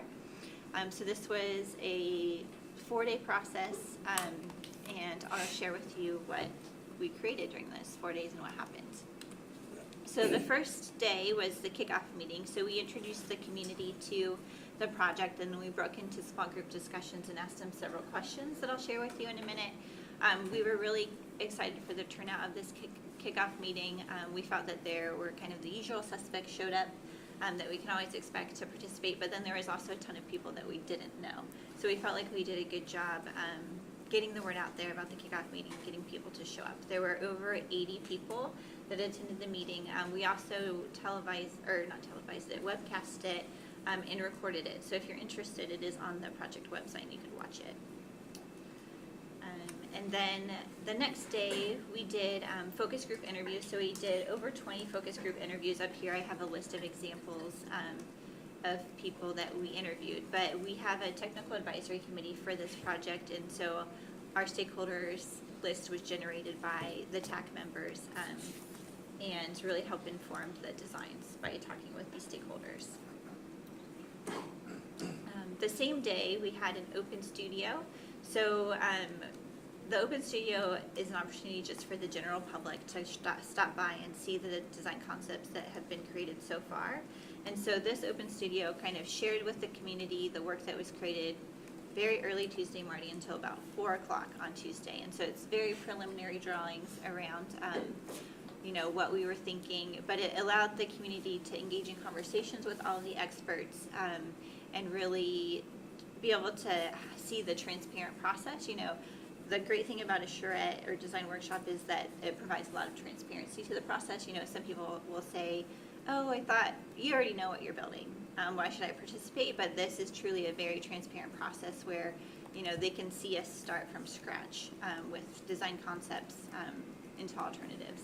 So the open studio was really well attended. I didn't take attendance, but the consultants who do this type of project across the country said it was the most well attended open studio they've ever conducted. So we were happy with the turnout and the participation there too. In addition to that, the next day we had a pinup session for the TAC. So there's a number of partners that are involved. I'll read the list really quickly, but Emily Ng from the University of Oregon, Tom and Jennifer from LTD, Bill from ODOT, Kelly Clark from LCOG, as well as Christy Kruger from Springfield, as well as a number of other staff from the state of Eugene. So it's really great to work with all of our partners to help design this course. corridor. And so we had this pinup session, which was the opportunity for all of these kind of more technical subject area experts to look in on the concepts that were created and to kind of confirm if the consultants were headed in the right direction or if they needed to be redirected in any way. So it was a good check-in throughout the week. And then on the last day of the design workshop, we had the reveal presentation. So this was also pretty well attended. We have over 70 people attend the reveal. I was a little nervous because the concepts that we shared with them are definitely different from what we have in Eugene, a little bit out of the box. So I wasn't sure how the community would react to it, but overall I thought it was really good. A pretty good positive, mostly more positive comments than negative. There were a couple concerns that I think we'll be able to work through as we go through the alternatives, but overall we were really happy with this as well. Okay, so what happened during design week? So we kind of throughout the week we asked the community members and stakeholders these 4 questions. So I'm going to go through what we heard from these questions, and I'm going to make this maybe a little bit more interactive than what these meetings are, but ask you if you want to add anything in addition to what we've already heard. So the 4 questions are: what do you value? What do you think should shape Franklin Boulevard in the area? What do you like and want to preserve? What do you not like and want to change? And what's missing that you would like to see created? So I'm going to share with you what we heard during the Design Concept Week, as well as the city conducted an online survey after the week. So what we heard from the survey is also integrated into this. So in terms of key values, we heard a lot of different types of comments around placemaking. So it sounds like the community really wants us to make Franklin Boulevard a place and not just a street that you travel through. We heard values around safety. I think when we work on any street project in Eugene, safety is always a value. So we definitely heard that for Franklin. A lot around accessibility, so people want to be able to access the corridor. People also want to be able to access the neighborhoods if they live in a neighborhood close to Franklin, as well as access the businesses. Connectivity, so connectivity across the modes, so street connectivity for cars, for people biking, for people walking is important for the community. Aesthetics, a lot of people just straight up said Franklin is ugly and they would like it to be a nicer place. And then values, traffic flows well for all modes, so that includes continuing the traffic flow, being good for cars, as well as thinking about how can traffic flow better and more comfortable for people walking and biking. And then they value, it's Eugene, so they value green, more trees, more natural environment is a value for our community. Oh wait, do you guys have any additional values that you'd like to add? Is Franklin city property or is it state property? It is now, with the jurisdictional transfer, it is now city property. City. I just remember about 1 million years ago, Mayor Bascom calling me up and saying, hey, we're trying to do something on Franklin, make it a little better, but I just found out it's state-owned. What are you going to do about it, Senator Sorensen, on the Transportation Committee? So we, at that time, determined it was state. So this really brings up a really highlighted problem of transportation planning, which is if you ask people in Springfield what they think about Franklin Boulevard, you'll get a totally different answer than if you hold a placemaking, charrette around the neighborhood and they want it beautiful and whatever. So I'm just curious, where does the intercity transportation, the trucks, part getting on and off of I-5, where does that figure into what you're doing with a very local placemaking kind of charrette? Yeah, so for the stakeholder interviews, we did interview a number of different stakeholders related to freight, so UPS, kind of freight that we could easily identify as using the corridor. And then we also interviewed people who commute to and from Springfield. The Springfield is, Emanuma got their BPAC, Bicycle and Pedestrian Transportation Committee, involved in the process too. And so we are, with the TAC, it allows us to have connections with the Springfield staff. How much of the traffic is Springfield versus I-5 connected? I Versus don't local? think we have count, in terms of who's going where. Yeah. Like, don't is it think we- mostly people from Springfield coming into Eugene to work, or is it mostly people from Eugene trying to get out and to the freeway? In other words, and how much of it is truly local? Yeah, it's, I don't know the exact answer to that question. We are talking about doing counts on the east of the corridor so that we know who's going to I-5 and who's going into Springfield. But at this point in time, we don't know exactly what the mix of traffic is, other than we know that it's a mix. One other quick question, and that is on your diagram, you have people in wheelchairs, you have a bus, you have a bus driver, nobody's on the bus. You have a bicycle with a kid on the bicycle, you have a person walking. Don't forget the ducks. I now see it, thank you. Where's the scooter, and why aren't there more people on the bus? The scooter in terms of like the new scooters. I'm pro scooter and I vote, so I've got a bumper sticker that says that on my scooter. I'm just curious whether we're gonna image the technology that's coming. Okay, when we create concepts that are more graphically enhanced for the corridor, I can talk to the consultants about integrating scooters. Maybe there's no scooters. And being more accurately representing the number of people on the bus. Very good. This is drawn on the early morning run. That we're Yeah, see, the ducks are out, but the people aren't. Yeah, Counselor.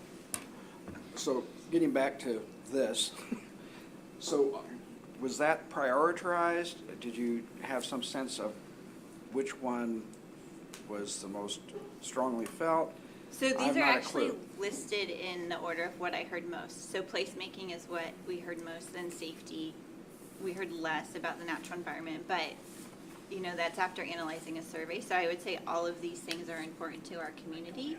I did list them in terms of just the raw number of types of words that we heard. So Commissioner Sorensen indicated too, and I thought that was a very well-placed question, is that so many times I've seen these charrettes where they have local groups, and it's similar where you're saying, well, we're working with Springfield's Bicycle Ped Committee. Those are a special interest committee and special interest people. Yeah. So it's like going to your library committee and say, hey, do you want a new library? As opposed to somebody that's going to have to pay for it. So I want to know, in all these different, I guess you can't bring them into or force them to your meetings, but you know, there's a ton of people that I don't think are represented, and this maybe gives a little bit of a tainted or a false representation of what the whole community wants.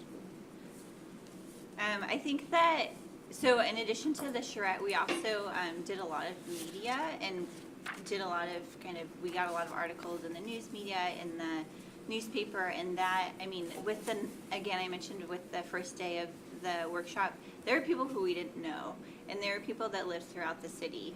So, you know, we did do neighborhood presentations to the neighborhoods around the corridor, but with the number of people that showed up, some of them told us they were from River Road, I got phone calls from people who live in Glenwood and Springfield, and so I think the media did really help us get people who don't necessarily live in the neighborhoods. And then we also have an e-update list, and currently there's almost 500 people on the e-update list. And so I think that even though we held the workshops on campus along the corridor, we did get a lot of people that don't live in those neighborhoods that live in Glenwood and Springfield to participate.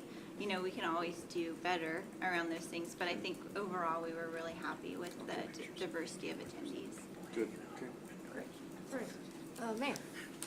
Under the safety category, one of the things I hope is being represented there is we're talking to local groups and stuff, but I responded out of the campus fire station for 10 years, and one of the biggest issues we had there as far as safety is the amount of travelers and people who do not know or understand Eugene at all.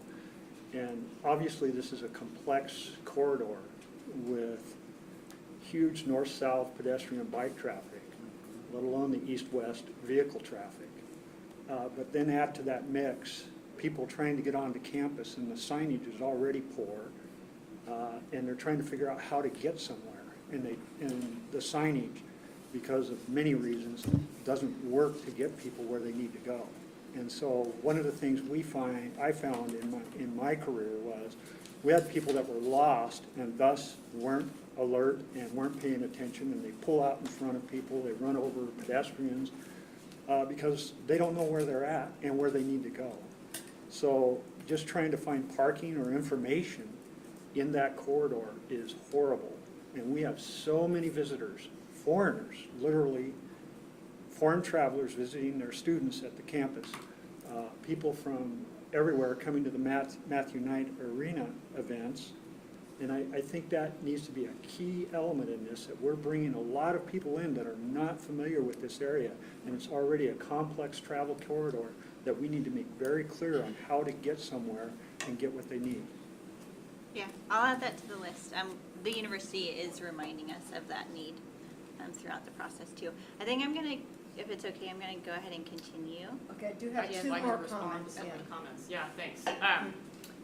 Well, I'm just curious, so we're hearing this idea of more Springfield involvement in the planning here.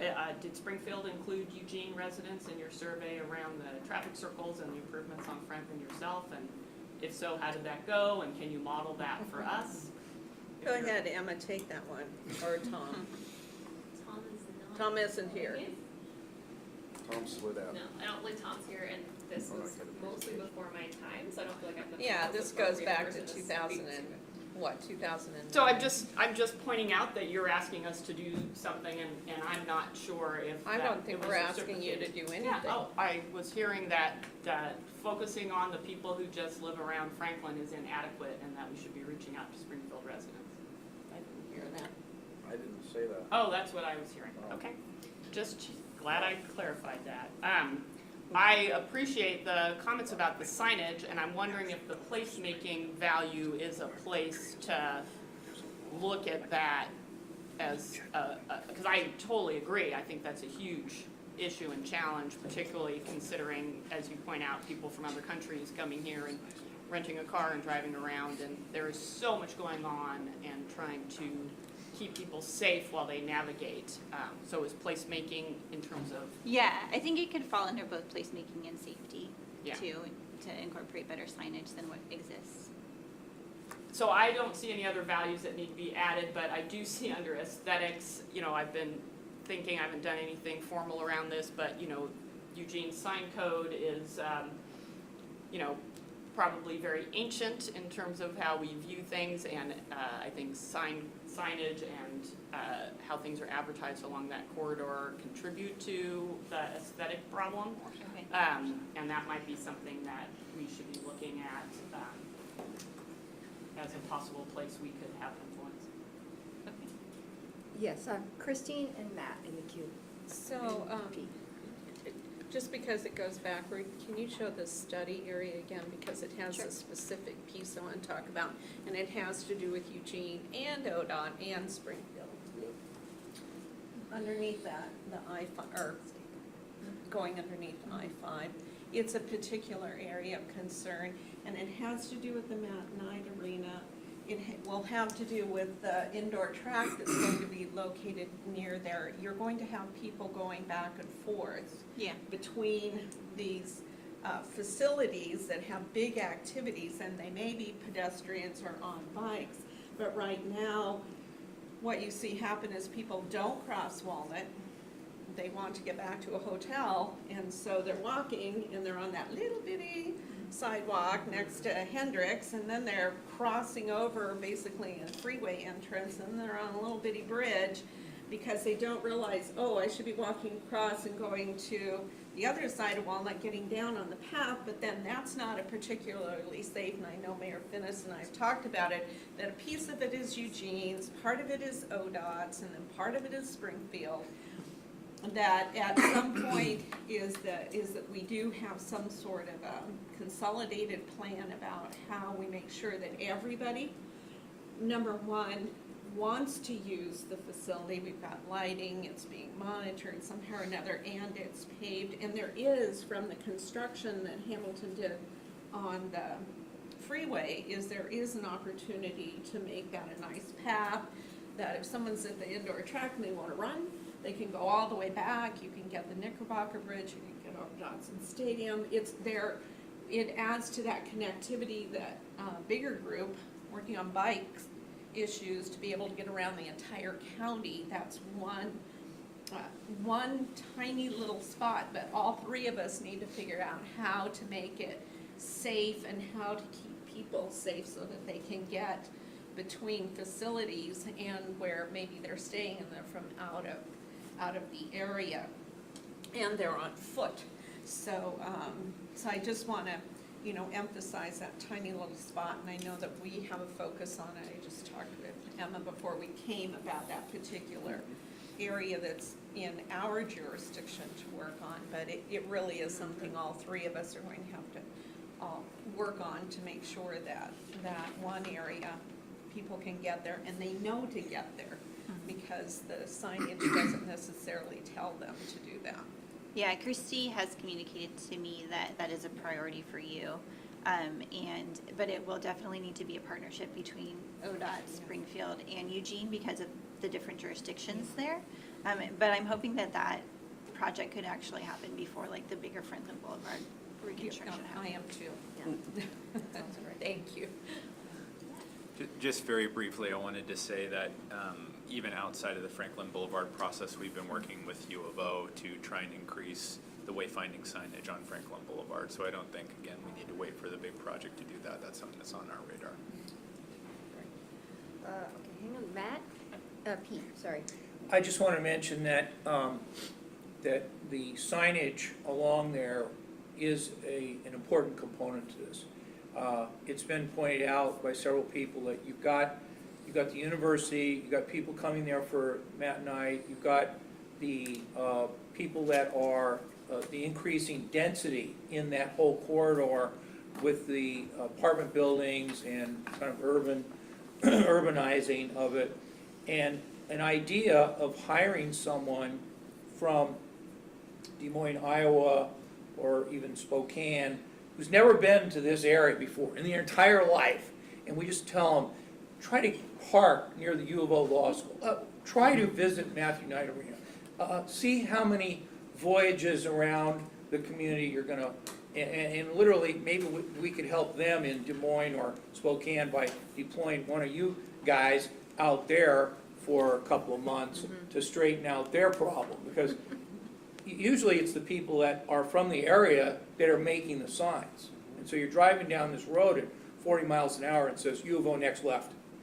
You're in the right lane. So I think that, you know, the idea of having the university engaged in the signage, really important, because that's why a lot of people are coming there. Bill? Yes, just a quick response to Mayor Lundberg's comments. It may be obvious that Springfield, Eugene, and ODOT do coordinate as best we can all the time. I just mentioned briefly the transportation system plans for both Springfield and Eugene have been updated fairly recently, and they both include projects to improve pedestrian connections through that multi-jurisdictional area, and ODOT was involved in both of those. The new indoor track and the city's ambitions to redesign Franklin may change that a bit, but just reassure everybody that we do coordinate regularly. And Carl? Lourdes, I know you're not done yet, but thanks for the presentation, and I think it gets better every time. Kind of hopping on what Mayor Lundberg was saying, I had at first been satisfied with the pedestrian and bicycle traffic being shuttled, or not shuttled, but emphasized for the north part of Franklin. But the more I think about it, the south part could really use a bicycle and pedestrian way all the way through to Springfield, because also for various reasons, like you might be on a hotel on the other side. I know your project stops right at I-5, but there's going to be people who are going to be trying to probably come over and go back and forth to the arena or university. But also just as a cyclist, you know, being able to stay on the right side of the road and go all the way through to Springfield, I could see a lot of benefits. So I wanted to just make sure you were aware of that. Okay. Right, okay.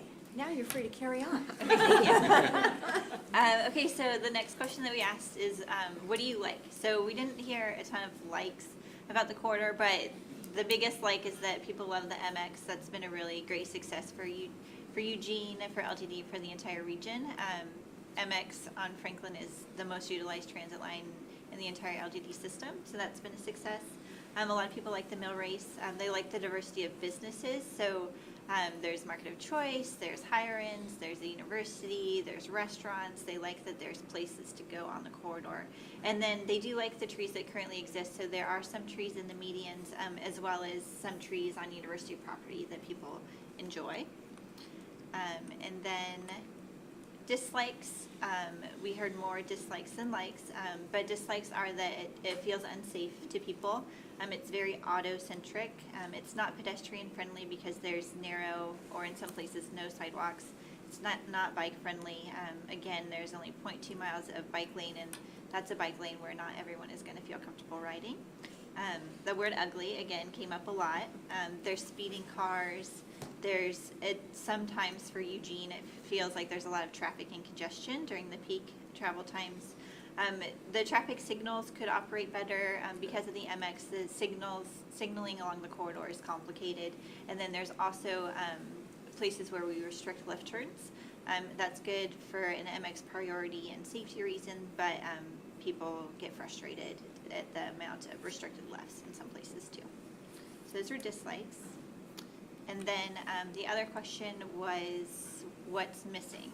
So we heard that people would like it to feel more welcoming as you travel into the corridor. There's not really a sense of place. There could be more trees, or the trees could be different types of trees. More green space would be really nice. Bike facilities throughout the entire corridor, as well as additional pedestrian crossings. So the corridor, the intersection lengths are really long.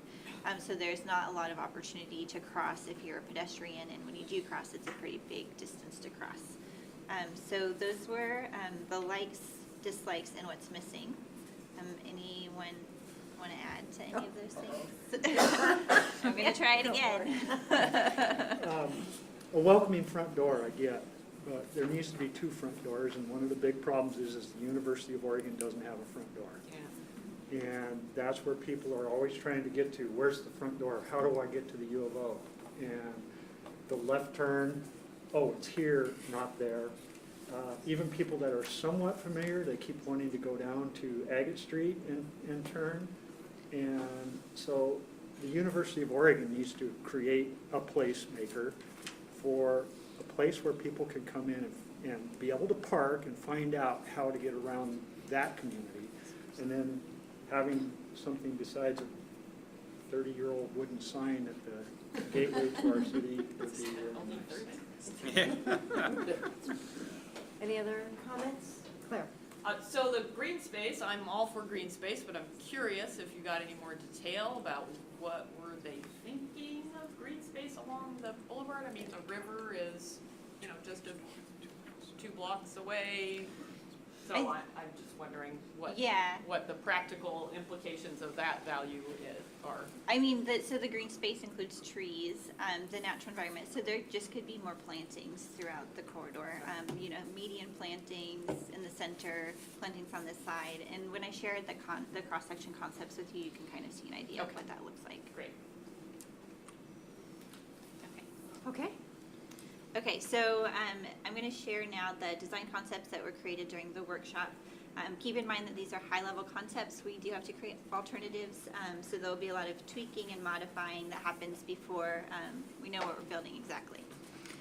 So as a reminder, goals and objectives for the project is that we want a dedicated MX lane that can go both directions at the same time. So currently the MX has to share in some places, which is limiting the ability for LTD to increase the frequency of the MX, which also impacts the regional transit system.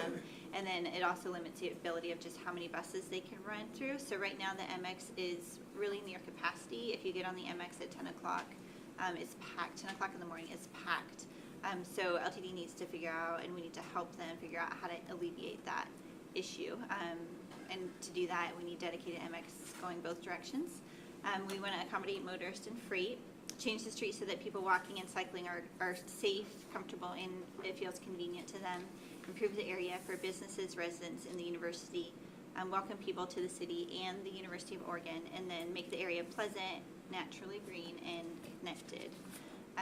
So for this process, we broke the corridor up into what we're calling corridor zones. So There's the city zone, how the university transitions into the city. Then there's kind of the historic campus zone with more modern development, the event zone where the arena is, the mixed use zone kind of in that higher ends Romania building area, and then what we're calling connections or the greenway zone. So I'm going to be really focused on the cross sections of the street, but when we're designing these cross sections, we're also thinking about how does the street transition into the land use and this kind of character of the land use around it. So we created 5 concepts for street cross sections. The one that's up there right now is kind of a general depiction of what Franklin looks like right now. So Franklin is really strange in that it changes throughout the corridor. So there's not a perfect way to show you what it looks like now, but generally it has sidewalks on both sides. The sidewalks do have utility poles on them, which makes them a little bit hard to navigate sometimes. There's travel lanes. In some places there's 3 travel lanes, in some places there's 2. There's the median with the English oak trees, and then there's MX. Some places there's 1 dedicated lane, and there's some places there's 2. So this is a general depiction of what it looks like now, and I'll share the concepts. So the first option is what we're calling the English oak option. So we wanted an option to preserve the English oak trees. The City of Eugene, our city charter, has kind of an amendment about these English oak trees or about trees in Eugene. So any trees in Eugene that are in the original tree boundary or the original city boundary that are 50 years or older are protected by city charter if there's going to be a roadway widening project. So that we don't know if we're going to need to widen the right-of-way right now, but if we do, and these trees are in that section of the corridor, then we would need to potentially take the project to a vote of the general public. So because that could potentially be really complicated, we wanted one option that protects these oak trees because we don't know what's going to happen in terms of the design and if it's going to be deemed widening or not, or if it is, if the city leadership wants to take it to a vote. Do you have something to add, Matt? Just to clarify that it is about widening, and these are in the median, so our city attorney is looking at the legal opinion of whether the median work is really widening, so that's part of what we're working through to understand. So this option, there is advantages of it is that it does create a space for all modes of transportation. It does preserve the English oak trees. There is less space for planting if we're staying within the current right-of-way, but it kind of checks the basics of what we're trying to achieve. The next option is the multi-way boulevard option. So again, with the Walnut Station plan, we wanted to look at the multi-way boulevard option. This does give space for all modes of transportation. It also creates, so if we had the access streets, it would create opportunities for parking. It would create maybe a little bit better of a pedestrian experience because the sidewalk would be wider. The downside to this option and the disadvantage is the amount of right-of-way that it requires. So currently there's about 120 feet of existing right-of-way. This would require at least 160-ish feet. And that is just if we had the access lanes on one side of the corridor. So in some places, in some of the zones, this might be a good option, but it is going to take a lot of right-of-way if this is a concept. You're taking Tracktown Pizza away from us? Yeah, exactly. Is that what you're saying? I don't think we would take the building away, but we might take what's in front of the building away. But so this is the multi-way boulevard option. The next one is a median bikeway option. So throughout the design workshop, we heard about, there's a median bikeway in Springfield along Pioneer Parkway. Is that something that we could consider here? And so because we heard that from the community during the workshop, the consultants looked at it as an option. So it's one option. It gives spaces for all modes of transportation. The thing with this is that Franklin has a lot of destinations that people biking may want to get to. It's not like a parkway. People aren't just going through it. They might need to get to Tracktown Pizza, to campus. And so just getting people out of that bikeway if they were in there would be challenging. It's not impossible, but it would be challenging. So that's, this is an option that we can consider. The operations of it would be pretty complex. And And then the next option is the edge trees option. So this, you can see a little bit clear about what it could look like planting wise. So this option creates space for all modes. There's not enough space to have, in most places there's not enough space to have trees in the medians, but it does have trees on the sides of the street, has the dedicated MX lane. So it's potentially a good option. There may be some intersections where there is enough space for trees in the median. We won't know that until we lay out the alternatives. So the next option is pretty similar to this one, but one thing I want to point out is this option would have signalized intersections. So for that, you need the left turn, about 10 feet for left turn travel lanes. So the next option is the tree boulevard option. And this option would be best paired with a roundabout intersection design. And so when you do those roundabout intersection designs, you don't need that 10 feet for the left turn travel lane. So it gives you extra space for plantings. The other benefit to this is that, we heard a lot about having restricted left turns, not being able to access your neighborhood. The roundabout intersection design allows you to turn in any direction, gives you access to where you want to go. And then also roundabout intersections do have a safety component because they reduce the number of conflicts that are available compared to a signalized intersection, so it could potentially make some of the intersections safer, which helps achieve our Vision Zero goals. So that's the tree boulevard option. Those are the cross sections, and so the next thing I want to talk about is the gateway designs. Can I just offer a comment? Sure. I think it's great that folks in Eugene noticed the bike path and down Pioneer Parkway. I hope that they've noticed the traffic circles. I really love the traffic circles in Springfield. I think they are great. And I know there's some opposition sometimes to them. And I think in terms of safety and efficiency, they just make so much sense. So I hope we continue to look at that as an option for Franklin. Okay, so with the gateway design, as a project manager, when we first started this project, I was like, oh, we should have a gateway coming into the city, into Eugene, from I-5, from Glenwood. But during the design concept, we also heard that there should be a gateway on the west end of the corridor, so a gateway into the university, or the Franklin part of the university area.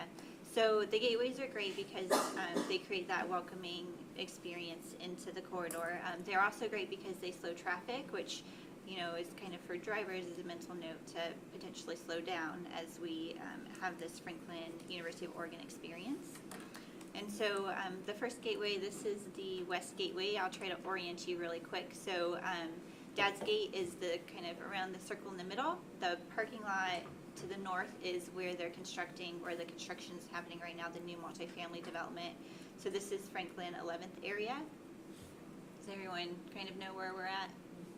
Okay. So then this is the concept. We definitely will be modifying this concept as we work with the University of Oregon and potentially Northwest Christian.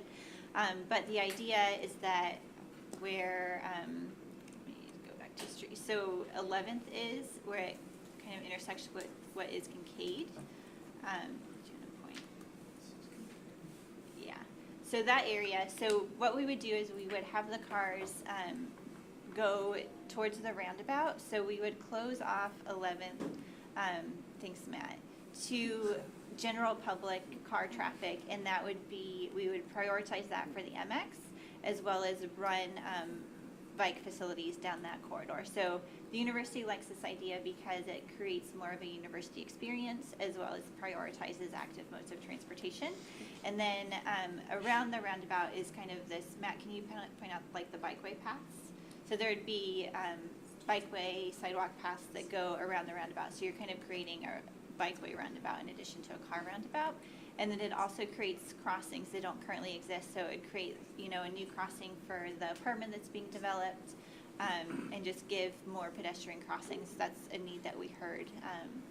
And then the idea with the building, so it would definitely be up to the university in terms of how they develop their land, but the idea with that building that kind of mimics the circle of Dad's Gate would, complement that geographic history or geometric history and design, and then create like a nice building that overlooks the mill race in that park-like setting.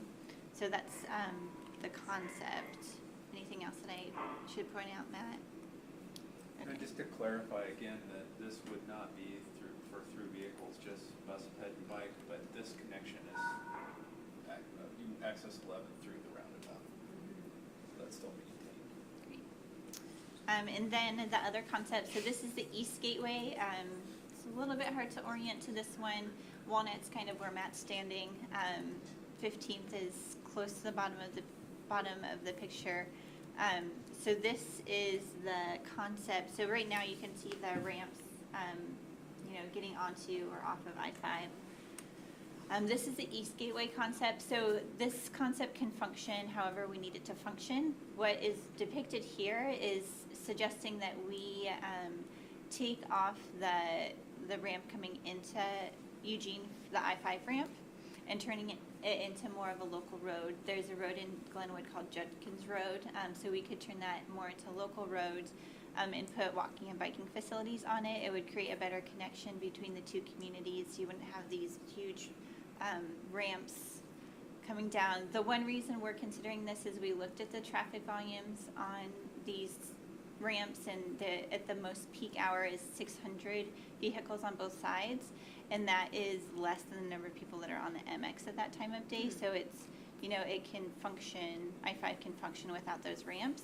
And then Franny reminded me that when the I-5 bridge was being constructed, they closed down those ramps, so we know that in real world it can function without them. But if we hear through the public process that we want to keep the I-5 access, then we don't have to do this exactly. It's just the concept level. The other thing that's going on here is that we heard a lot from the community as soon as people see Walnut, they start to speed up to either get into Glenwood or to get onto I-5. So what this is doing is it I don't know if Matt can point it out, it is forcing you to take a hard right in order to get onto 5. And so we're hoping that would kind of get people to not speed up when they're trying to get onto 5. They have to slow down, take that right, and then once they're kind of out of where people are going to be, they can speed up and get onto the highway. And then this also creates better connections from Laurel Hill Valley. So the neighborhood to the south is Laurel Hill Valley neighborhood. Right now, it's really hard for you to get connected in if you're trying to walk or bike from that neighborhood. So to the east, you can see the road that would create a better connection for that neighborhood to be able to access the path and get into the corridor too. So that's that concept. So if we modified that to be a local access and not an off-ramp, then folks would just have to go north to the 105? So then they would probably use Glenwood. I mean, it kind of depends on where they're going, but they would probably use the Glenwood exit. Gotcha. Okay, so those are the concepts. The next steps is right now I'm just doing a lot of listening to the community to kind of listen to the reaction and suggestions on the concepts. We'll be doing a lot of analysis to test, traffic volumes. Can these concepts work from an operations perspective? So testing, evaluating, and refining the designs between now and May. And then in May, we'll have the alternatives that we share with the public and the stakeholders. And then we could be selecting the design this summer or fall. So those are our next steps. And I don't know how I'm doing on time, but do you have any comments and questions? So I'd love to entertain lots and lots of questions, but we have 10 minutes and we have a few other things to do. So unless it's really burning concern, let's move on. And, thank you very much. It was just really interesting, and clearly we all really wanted to hear more and more and talk about it. But it's a very exciting project, and thank you for that presentation. Okay. Next up. So we have follow-up and next steps. ODOT, I think Franny has left.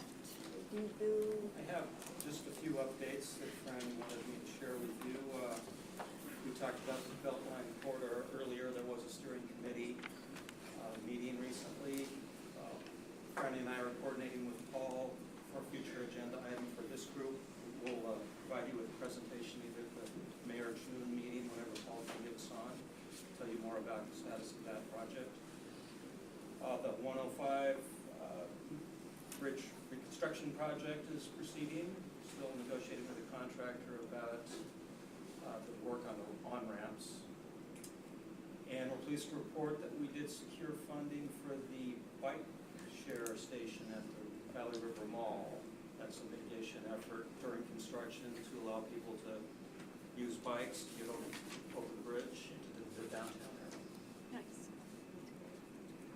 That's all on the ODOT update. Great, thank you very much. Any questions about that? Thank you. Springfield Main Street safety update. That is also me. Project is on schedule.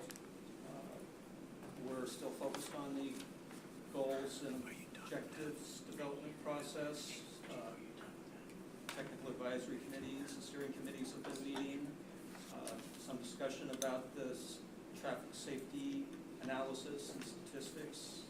Some members of the group are especially interested in that, in particular, how have things changed over the last few years since the crosswalks have been installed? Does that affect our assessment that there are still safety concerns along the corridor?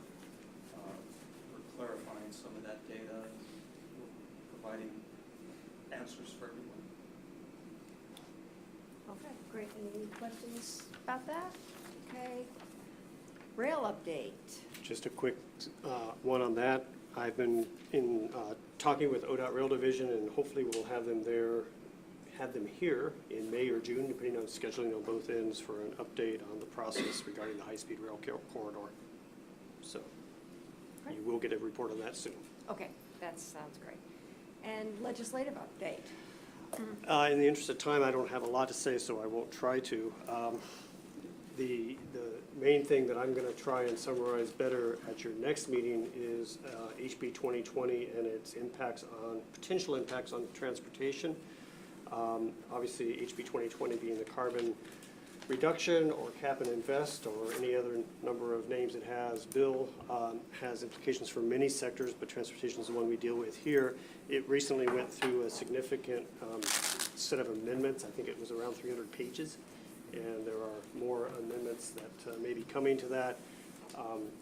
So again, just letting you know that we'll have a more full, more complete legislative update at your next meeting. Any questions about comments? All right. Lane Act update. Yes, two main items on the agenda for next Wednesday. There'll be a second discussion about the transit funding. STIF program. You may recall this group heard a presentation about all the applications. The Lane Act heard those as well. Didn't quite reach closure. There was some discussion about whether to prioritize the applications. The general sentiment is not to prioritize them, but in the comments expressed that some of the proposals are maybe more important than others. It remains to be seen exactly how they'll in the discussion on Wednesday. And then we're excited about a discussion with the OTC Commissioner Martin Calorie. One of the outcomes of the big discussions last year about the future relationship to the Act is I think both the Lane Act and the OTC have wanted to improve communication between the Acts and the OTC, and this is an outreach effort to invite Martin Calorie to come down and talk to the Lane Act. We're excited about that discussion. Great. OMPOC. Oregon MPO Consortium has a meeting on April 29th. As a reminder, your two representatives to OMPOC are Mayor Lundberg and Kate Reed. And the meeting agenda is in draft form. Among a number of items, we will be talking about the legislative session. We will be getting a fuller discussion there about cap and invest. We will be having a discussion around the upcoming Oregon Travel and Behavior Household Activity Survey. This is something that ODOT and the MPOs and other jurisdictions partner on approximately once every 10 years, which is to do a very intensive statewide survey of travel behavior. It's an expensive effort. It's probably going to cost our MPO to participate north of $500,000. We are going to talk not only about what the survey will be like at OMPOC, but also some potential ideas around funding, at least the upfront scoping costs for that. So after we have that discussion at OMPOC, we'll report back to you next month. Great. Thank you. And MTIP? In your packet, or in your agenda, it says attachment included. Unfortunately, it didn't make it into the packet, but at your place is the list of MTIP amendments. Number one there is the one that you just held the public hearing on and will take action on next month. And then the amendments under number two are the administrative amendments that your staff approved at its last meeting. Comments, questions? No? Okay, great. And next steps, agenda, anybody have anything that they need to put on the agenda the next time around? Do you want to invite the new sheriff next Yeah. time? Or is that too soon? Maybe too soon. Yes.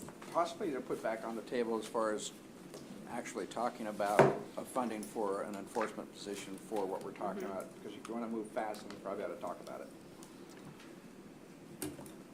Okay, do you have a comment about that? I am more than happy to add that to the agenda for this body to have as a forum to have that discussion. One thing I will mention is that the use of the majority of the transportation funds and federal funds that you directly have a say over as the MPO policy board are probably not eligible to be used for staffing enforcement. Oh, okay. But again, I don't want to preclude you having discussions here. And there have been amendments to the use of Oregon transportation dollars for law enforcement purposes, because this issue has come up. We have gotten a little bit of relief from the overall rule that these are siloed funds completely and totally. So we do have some opportunity for using transportation funding for law enforcement purposes. So, Paul, if you Go for it. let's hear about Wyden's endowment that he's putting together, because that's supposed to go, yes. Okay. And what I can do also, if you'd like, is we can do a little more research into potential enforcement funding opportunities out of the transportation funds that the MPO has access to and come back to you. Yes, yeah. And I'm not necessarily wanting to take money out of projects or whatever that's already slated out there, but just explore the idea to see if there is other funding available, not necessarily taken out of the pool, this pool. So don't get me wrong, I don't want to take away from what we're doing here, just possibly looking from somewhere else. Yeah, and with that, maybe just a discussion around what an actual rapid action toolkit would be for us to have.